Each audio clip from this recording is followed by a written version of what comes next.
بسم اللہ الرحمن الرحیم۔ شروع کرتی ہوں اللہ تعالیٰ کے بابرکت نام سے جو بڑا مہربان نہایت رحم کرنے والا ہے۔ دوستو، آج ہم نماز کی فرضیت اور اہمیت کی بات کریں گے۔ نماز جو کہ اسلام کے بنیادی ارکان میں سے ایک اہم رکن ہے اور اسلامی نظام میں اس کی اہمیت کا اندازہ اس بات سے لگایا جا سکتا ہے کہ قرآن کریم میں کم و بیش 700 مقامات پر اقامت صلاۃ کا ذکر آیا ہے، یعنی نماز ادا کرنے کا حکم آیا ہے۔ اسلام کے ارکان میں شہادت، توحید اور رسالت کے بعد جس فریضے کی طرف زیادہ حکم دیا گیا ہے وہ ہے نماز۔ دوستو، صلاۃ عربی لغت میں کئی معنی سے استعمال ہوا ہے۔ اللہ تعالیٰ کا ارشاد ہے، کیا تم نے نہیں دیکھا کہ جو کوئی بھی آسمانوں اور زمین میں ہے وہ سب اللہ ہی کی تسبیح کرتے ہیں، اور پرندے بھی فضاؤں میں پر پھیلائے ہوئے ہیں اور اسی کی تسبیح کرتے ہیں، اور ہر ایک اللہ کے حضور اپنی نماز اور تسبیح کو جانتا ہے۔ دوستو، جیسا کہ آپ جانتے ہیں کہ خدا کی یاد اور اس کے ذکر میں مشغول رہنے کے لیے ہم بہت کچھ کر سکتے ہیں اور اس کی بہت ساری صورتیں ہو سکتی ہیں، لیکن نماز ذکر الہی کی بہترین اور سب سے اعلیٰ صورت ہے۔ اس سے بڑھ کر خدا کی یاد کا کوئی اور چیز تصور نہیں کر سکتی۔ نماز ہی وہ امتیازی عمل ہے جو ایک مومن کو کافر سے ممتاز کرتا ہے، یعنی ایک مومن کو ایک کافر سے الگ کرتا ہے۔ دوستو، قرآن پاک میں نماز کا حکم بار بار نبیوں کو دیا جاتا رہا، اور یہی قرآن پاک میں حکم ہمارے لیے آج بھی موجود ہے۔ اور جیسا کہ آپ جانتے ہیں کہ واقعہ معراج کے موقع پر اللہ تعالیٰ نے اپنے پیارے نبی حضرت محمد صلی اللہ علیہ وسلم کو جہاں بہت سی نشانیاں اپنی قدرت کی دکھائیں، وہیں پر ان کو نماز جیسا بہترین تحفہ عطا کیا۔ لیکن آج ہم بدقسمت انسان جان بوجھ کر نماز کو ترک کر دیتے ہیں۔ نماز کو جان بوجھ کر ترک کرنے کے بارے میں نبی پاک صلی اللہ علیہ وسلم نے فرمایا، جس نے جان بوجھ کر نماز ترک کی اس نے گویا کھلا کفر کیا۔ اور اسی طرح سے نماز پڑھنے کے بارے میں جو خصوصیات بتائی گئی ان میں سے نبی پاک کا ایک فرمان یہ ہے کہ بے شک نماز لوگوں کو بے حیائی اور بری باتوں سے روکتی ہے۔ اسی طرح سے نبی پاک صلی اللہ علیہ وسلم نے نماز کے فضائل کو بیان کرتے ہوئے اسے مختلف برائیوں اور صغیرہ گناہوں سے رہائی حاصل کرنے کا بہترین ذریعہ قرار دیا ہے۔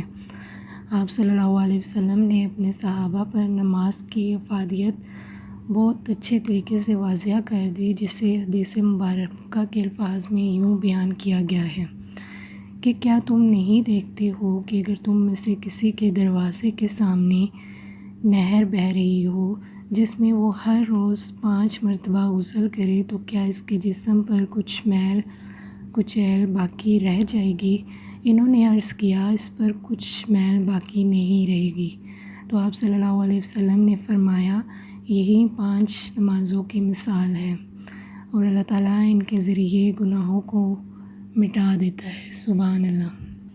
دوستو، جیسے کہ اللہ تعالیٰ نے ہم پر 5 نمازیں فرض کی ہیں، لیکن جو 2 نمازیں ان میں سے ایسی ہیں کہ جن کی فضیلت کا ذکر کرتے ہوئے آپ صلی اللہ علیہ وسلم نے فرمایا، وہ شخص جس نے ٹھنڈے وقت کی 2 نمازیں ادا کی وہ جنت میں داخل ہو گیا۔ اب یہ 2 نمازیں کون سی ہیں دوستو؟ یہ 2 نمازیں فجر اور عشاء کی ہیں، جن کو ادا کرنے سے انسان جنت میں داخل ہو جائے گا۔ ان 2 نمازوں کا خصوصیت کے ساتھ تذکرہ کرنے کی حکمت یہ ہے کہ فجر کے وقت انسان پر نیند کا غلبہ طاری ہوتا ہے۔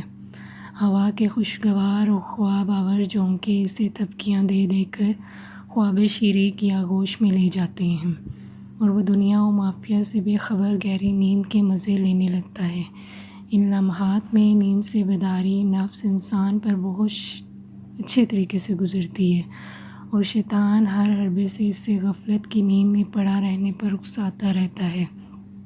تو جب ایک انسان اپنا نرم ملائم بستر اور آرام کو چھوڑ کر بستر سے اٹھ کر نماز کے لیے اٹھ کھڑا ہوتا ہے تو شیطان کی ساری محنت بیکار ہو جاتی ہے۔ اسی طرح سے دوسرا وقت ہوتا ہے عشاء کا وقت، جب انسان سارے دن کی تھکن سے چور کھانا کھاتے ہی بستر راحت پر دراز ہو جاتا ہے اور شیطان اسے مختلف بہانوں سے عشاء کی نماز پڑھنے سے باز رکھنے کی کوشش کرتا ہے، لیکن بندہ خدا نفسانی خواہشات اور شیطانی حربوں کے باوجود دن بھر کی تھکان کو سائڈ پر رکھ کر جب وہ اللہ تعالیٰ کی بارگاہ میں نماز ادا کرنے کے لیے کھڑا ہوتا ہے تو اس طرح سے وہ شیطان کے سارے عزائم کو خاک میں ملا دیتا ہے۔ حضرت محمد صلی اللہ علیہ وسلم کا ان 2 اوقات کے عبادت گزار بندوں کو جنت کی بشارت دینا اس حکمت کی بنا ہے کہ جو شخص فجر اور عشاء کی نمازوں کی ادائیگی کو اپنا معمول بنا لیتا ہے، اس کے لیے باقی تمام نمازوں کو ادا کرنا مشکل نہیں ہوتا، بلکہ ان کی پابندی اس پر نسبتاً بہت زیادہ آسان ہو جاتی ہے۔ اس کے برعکس وہ ان 2 نمازوں سے جب وہ دوستی کر لیتا ہے ان 2 نمازوں سے تو تب شیطان کی پناہ سے بچ جاتا ہے۔ اس تمام بات سے یہ ثابت ہوتا ہے کہ جہاں ترک نماز کرنے سے انسان ایمان کے دائرے سے نکل جاتا ہے، وہیں وہ نماز ادا کر کے دوبارہ اس دائرہ اسلام میں داخل ہو جاتا ہے۔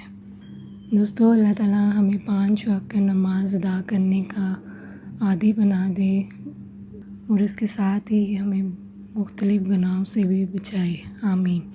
دوستو، اگر آپ کو یہ ویڈیو اچھی لگی ہو تو اسے اپنے دوستوں کے ساتھ شیئر ضرور کیجیے، اور شیئر کرنے کے لیے ہمارے چینل کو سبسکرائب کرنا مت بھولیے۔ شکریہ۔